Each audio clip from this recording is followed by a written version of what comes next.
Alhamdulillah, Alhamdulillahi wasi'il fadli wal ihsan wa mudha'ifil hasanati lidhawil imani wal ihsan al-ghaniyyil ladzi lam tazal sahaib wujudihi tasihul khairati kulla waqti wa awan al-alimil ladzi la yakhfa alayhi khawatirul janan الحي القيوم الذي لا تغيث نفقاته بمر الدهور والأزمان الكريم الذي تأذن بالمزيد لذوي الشكران أحمده حمدا يفوق العذى والحسبان أحمده حمدا يفوق العدى والحسبان وأشكره شكرا تنال به منه مواهب الرضوان أشهد أن لا إله إلا الله وحده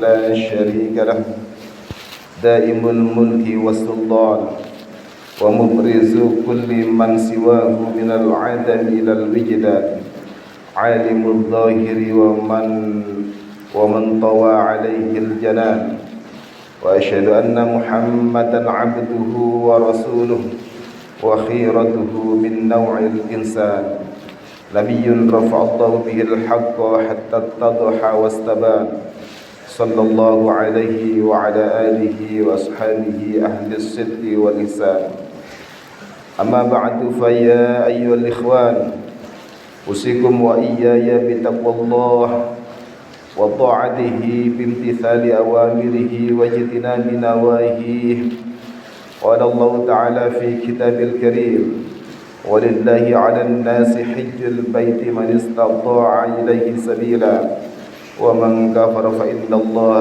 غني عن العالمين. Ma'asyiral muslimin hadirin jamaah salat Jumat rahimakumullah.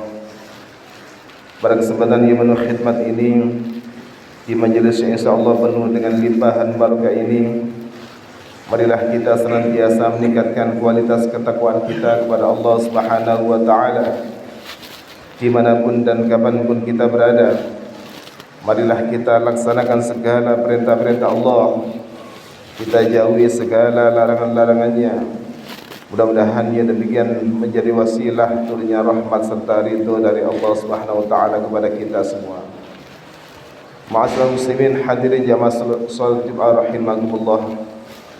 Salah satu pilar penting yang diwajibkan kepada kita semua adalah menunaikan ibadah haji ketika sudah mampu dan memiliki bekal yang cukup, terhitung dari berangkat hingga pulangnya.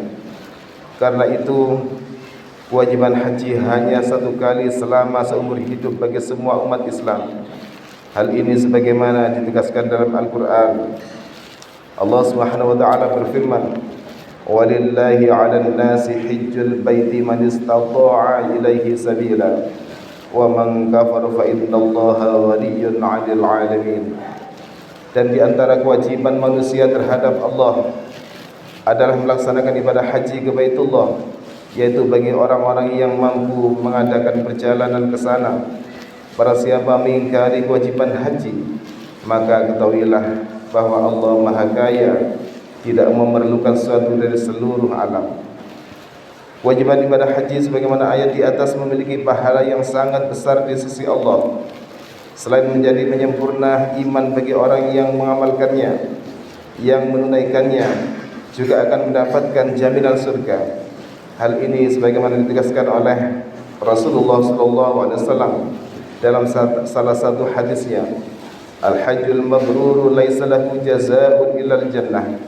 Haji yang mabrur tidak ada balasan baginya kecuali surga. Itulah balasan yang akan didapatkan oleh jamaah haji yang berhasil meraih haji mabrur, yaitu haji yang bisa menjadikan dirinya sebagai pribadi yang lebih baik dari sebelumnya, serta tidak mengulangi perbuatan maksiat dan dosa. Orang yang bisa meraih haji mabrur ini akan mendapatkan jaminan surga dari Allah yang penuh dengan kenikmatan. Ma'asyiral muslimin hadirin jamaah salat Jumat rahimakumullah. Lantas bagaimana dengan orang-orang yang tidak mampu untuk menunaikan ibadah haji? Bisakah mereka meraih pahala sebagaimana yang didapatkan oleh jamaah haji? Perlu diketahui bahwa orang-orang yang tidak mampu untuk menunaikan ibadah haji karena tidak memiliki bekal yang cukup, masih memiliki kemungkinan untuk meraih pahala yang setara dengan ibadah haji. Di antaranya yang pertama dengan cara menunaikan ibadah sholat Jumat. Artinya jika kita semua yang hadir pada pelaksanaan sholat Jumat ini merupakan golongan orang-orang yang tidak mampu untuk berhaji, maka sholat Jumat adalah haji bagi kita semua. Hal ini sebagaimana disebutkan dalam salah satu hadis Rasulullah SAW, al-jum'atu hajjul fuqara, wa fi riwayatin al-jum'atu hajjul masakin. Salat Jumat adalah haji bagi orang-orang fakir. Dalam riwayat yang lain disebutkan salat Jumat adalah haji bagi orang-orang yang miskin. Syekh Abdul Rauf Al-Munawi mengatakan bahwa hadis di atas menjadi kabar gembira bagi orang-orang yang tidak mampu untuk menunaikan ibadah haji disebabkan tidak memiliki bekal atau karena faktor lainnya. Bahkan mereka akan mendapatkan pahala yang setara dengan ibadah haji dengan cara menunaikan ibadah salat Jumat. Hadirin rahimakumullah, amalan yang kedua adalah dengan cara istiqomah melakukan salat wajib dengan cara berjamaah.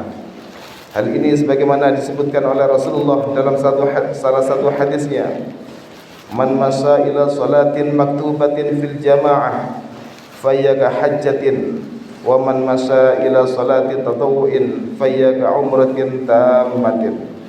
Siapa saja yang berjalan menuju salat wajib berjamaah, maka ia seperti berhaji. Dan siapa saja yang berjalan menuju salat sunnah, maka ia seperti melakukan umrah yang sempurna.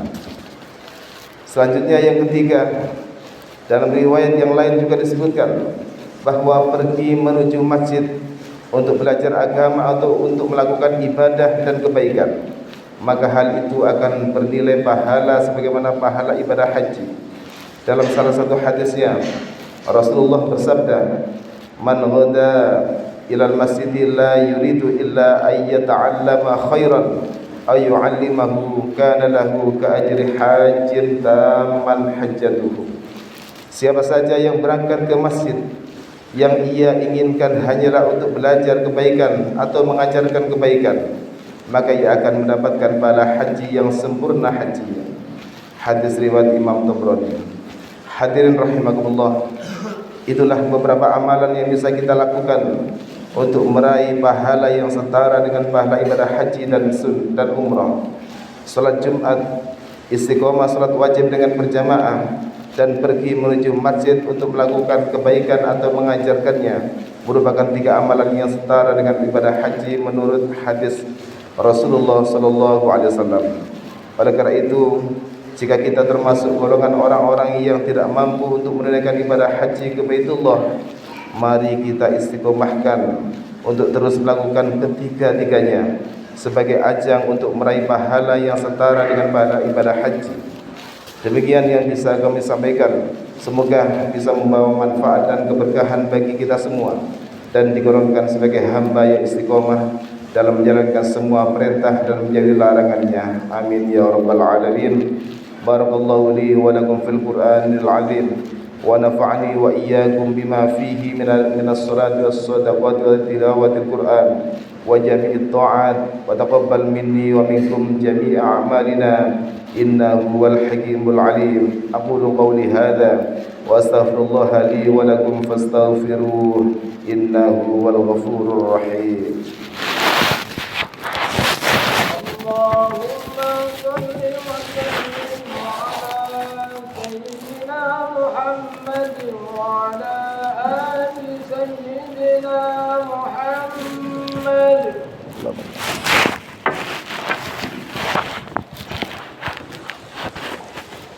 الحمد لله حمدا كما أمر.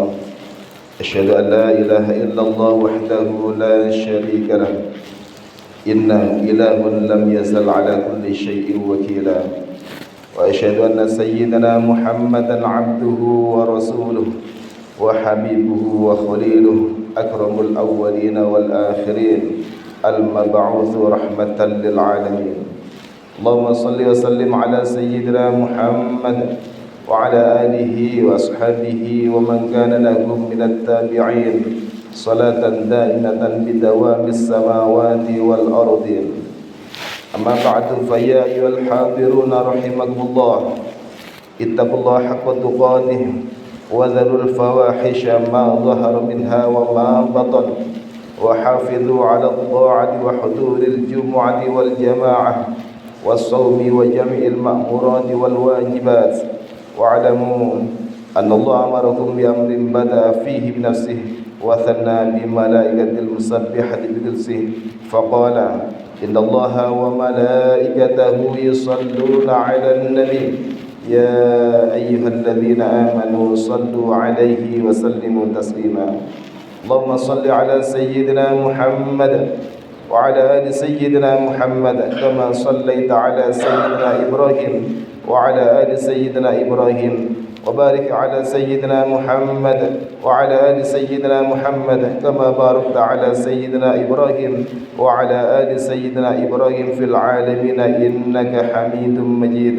اللهم اغفر للمسلمين والمسلمات والمؤمنين والمؤمنات الأحياء منهم والأموات اللهم دفع عنا البلاء والغلاء والوباء والفحشاء والمنكر والبغي والسيوف المختلفة والشدائد والمحن ما ظهر منها وما بطن من بلدنا إندونيسيا خاصة ومن بلدان المسلمين عامة إنك على كل شيء قدير ربنا آتنا في الدنيا حسنة وفي الآخرة حسنة وقنا عذاب النار عباد الله إن الله يأمر بالعدل والإحسان وإيتاء ذي القربى وينهى عن الفحشاء والمنكر والبغي يعظكم لعلكم تذكرون فاذكروا الله العظيم يذكركم واشكروه على نعمه يزدكم ولذكر الله أكبر أقيموا الصلاة